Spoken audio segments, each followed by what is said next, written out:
be making fried apples, so we're going to be needing 1/4 cup of butter, 6 apples, cut, peeled, and diced. You don't have to peel them, but if it's your preference, you can. I peeled mine, and then I sliced them into cubes. And then you're going to need 1 teaspoon of lemon juice, 1/4 cup of brown sugar, and then 1/8 teaspoon of salt. It's right there, but you can't see it. And then 1 teaspoon of cinnamon, and then a pinch or a little bit of your nutmeg. So you're going to combine everything in your apples. So your lemon juice,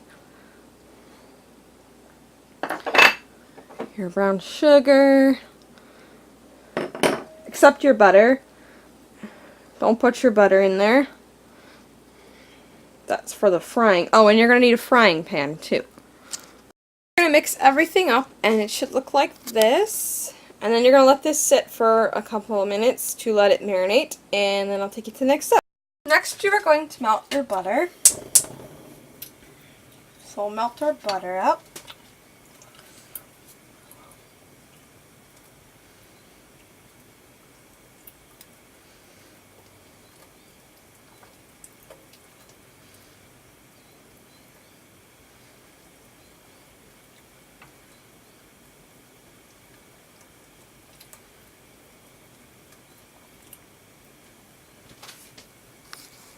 So once your butter is melted, you're going to place your apples in.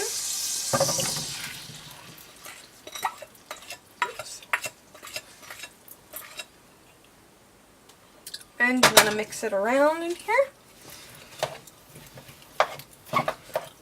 And you're going to place your oven onto medium-low heat. And you're going to put this cover on this, and you're going to cook it for 15 minutes. So after the 15 minutes are up, you'll have something that looks like this. If you feel that your liquid is still very, very liquidy, you can add a little cornstarch to your mix, and then your the juice will stick to the apples. Alright, I hope you try this, and I hope you make these fried apples. I hope you like, comment, subscribe, and I'll see you guys later. Bye-bye.